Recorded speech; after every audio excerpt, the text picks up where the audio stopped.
Charlie was someone who believed in dialogue, in open debate.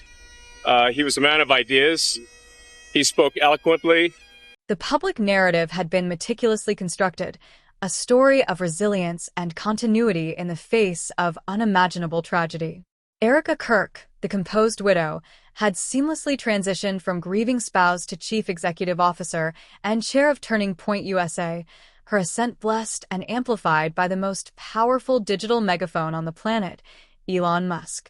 The financial engines of the organization were roaring, fueled by a surge of donations and a mysterious, multi-million-dollar infusion routed through a labyrinth of shell corporations. The surface of the story was smooth, a placid lake reflecting a sky of renewed purpose.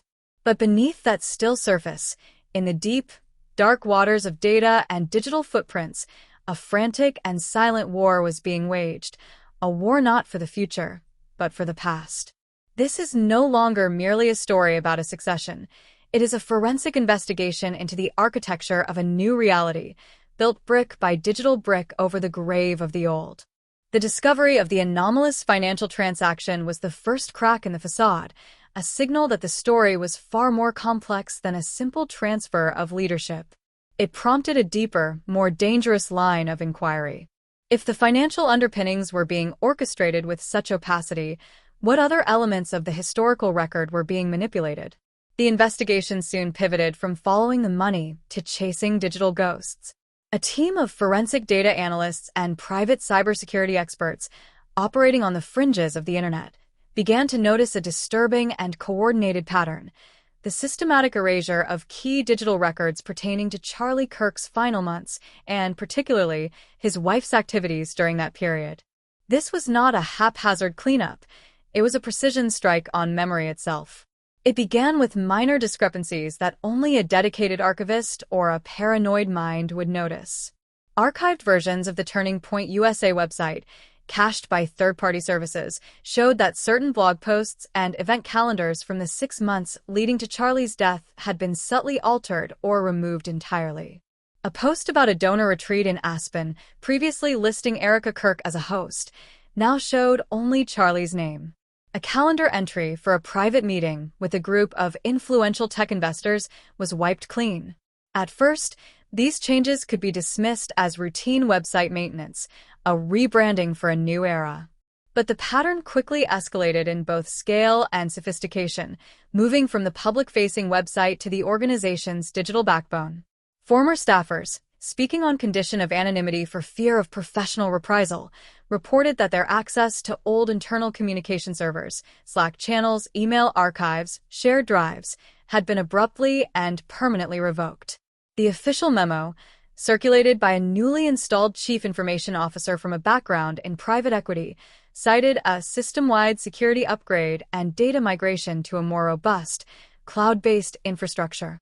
Yet, longtime IT administrators, who had managed these systems for years, expressed quiet confusion. They noted that such comprehensive, enterprise-level migrations typically involved extensive backup protocols, phased transitions, and temporary read-only access for key personnel, all of which were conspicuously absent in this case. The switch was thrown, and the past went dark. One former engineer, who was laid off in a restructuring 2 weeks after raising concerns, described the process as less of a migration and more of a cremation. The digital cleansing was not confined to internal corporate records. It extended with unnerving thoroughness into the public domain, targeting the scattered digital breadcrumbs of a life lived online. Dozens of videos from Charlie Kirk's personal and professional social media accounts, particularly those featuring Erika in the background or on the periphery of events, were scrubbed from the platforms. The deletions were not random. They were chillingly specific. A 3-year-old YouTube video of a question-and-answer session, where Erika had briefly stepped on stage to hand Charlie a bottle of water and shared a seemingly casual, unscripted laugh, vanished. Instagram stories from a family vacation in Montana, showing Erika interacting with certain individuals who would later become central figures in her new corporate structure, were deleted. The excuse, when one was given at all, was a dubious copyright claim or a vague reference to reevaluating our digital archive to better reflect our core mission. It was a sanitization of history, a removal of any footage that could be analyzed for context, for body language, for clues about relationships that predated the public narrative of the grieving widow. The most alarming evidence of this systematic purge came from a former IT contractor who had done work for a private security firm retained by the Kirk family in the year before Charlie's death. This individual, whose identity is being protected and whose information has been corroborated by independent security experts, provided fragments of server logs and internal work orders. These documents indicated a series of coordinated, after-hours data wiping operations that began just 48 hours after Charlie's funeral. The operations were not initiated by Turning Point USA's IT department, but by an outside firm with ties to private intelligence. The targets were highly specific digital caches, GPS logs from family vehicles for the entire preceding year, access control histories from a private family residence in Virginia, and the complete metadata from hundreds of thousands of emails and text messages associated with a list of key phone numbers. The logs showed the data was not merely deleted but overwritten using advanced military-grade software designed to make forensic recovery impossible. This was not a cleanup. It was a digital scorched earth campaign, a premeditated act of obliteration. The question, of course, is why? What information was so sensitive, so potentially damaging, that it necessitated such a thorough and irreversible obliteration of the historical record? The official response from a spokesperson for the Kirk Initiative was a masterclass in dismissive ambiguity. As with any transition in leadership, outdated and redundant data is consolidated to ensure operational efficiency and protect the privacy of our team and the Kirk family from malicious actors. There is nothing nefarious about standard data hygiene in an increasingly hostile digital landscape. But to investigators, the targets of this hygiene were deeply revealing. The erased data points directly to a timeline and a pattern of movement, the very foundations of any factual inquiry. Without the GPS logs from the family's vehicles, it becomes impossible to independently verify Erika Kirk's whereabouts at specific, critical times in the months before the tragedy. It erases any digital proof of routes taken, meetings held in discrete locations, or patterns of movement that could contradict her stated activities. Without the complete access control records from the Virginia residence, there is no digital witness to who visited the family home, how often, and for how long. It creates a black hole around the Kirk's private life, into which any number of individuals and interactions can disappear without a trace. Without the full archive of communications and its associated metadata, the context of personal and professional relationships is lost. The frequency of contact, the timing of calls, the network of associates, all of it is vaporized. This erasure does not just hide a single secret, it dismantles the very framework, the chronological and relational latticework, that could be used to verify or challenge any narrative about that period. It creates a void where only the officially sanctioned story can exist, immune to factual contradiction because the facts have been systematically eliminated. This manufactured digital void has created a fertile ground for both rampant speculation and genuine, justified fear.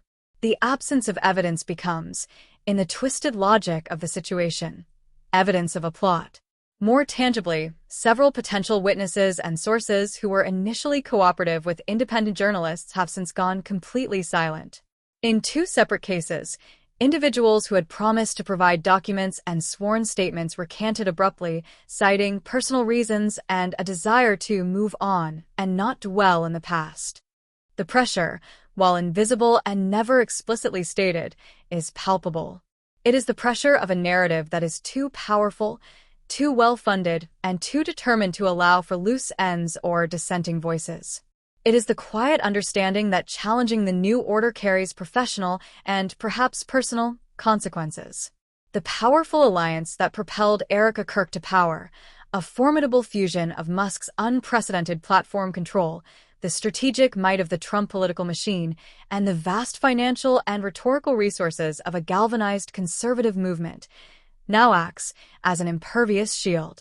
Any question about the data erasure, any expression of skepticism, is immediately framed not as legitimate inquiry, but as a vicious attack on a grieving widow, a hostile act against the movement itself, or the paranoid ramblings of conspiracy theorists. The very tools of transparency and open inquiry that were meant to safeguard the truth in the digital age have been brilliantly weaponized to bury it. The phrase data hygiene becomes a euphemism for censorship, and privacy becomes a shield for secrecy. The story of the Kirk succession has therefore evolved into something far more sinister and indicative than a simple whodunit.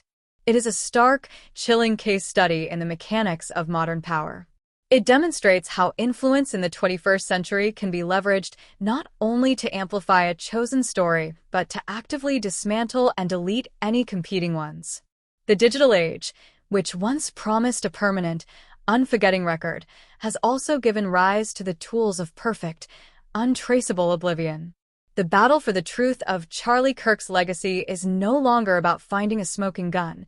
It is about proving that the gun ever existed after it has been vaporized from every database, every server, every archive.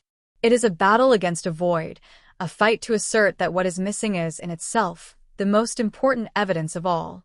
The financial anomaly revealed a potential motive, the consolidation of power and influence, suggesting that the succession was not merely emotional, but profoundly transactional. The digital ghosting reveals the method, the ruthless control of information, the rewriting of history to suit the needs of the present. The public is left with a carefully curated present, a heavily edited and redacted past, and a profound, gnawing unease about what truths were deemed so dangerous, so potentially explosive, that they had to be vanished without a trace. The legacy of Charlie Kirk is now in the hands of those who are not just shaping his story for the future, but are systematically deleting the inconvenient parts of the past to ensure their version of reality remains the only one standing. The ultimate question is no longer what they will build, but what they have already destroyed, and what the cost of that silence will be for the truth.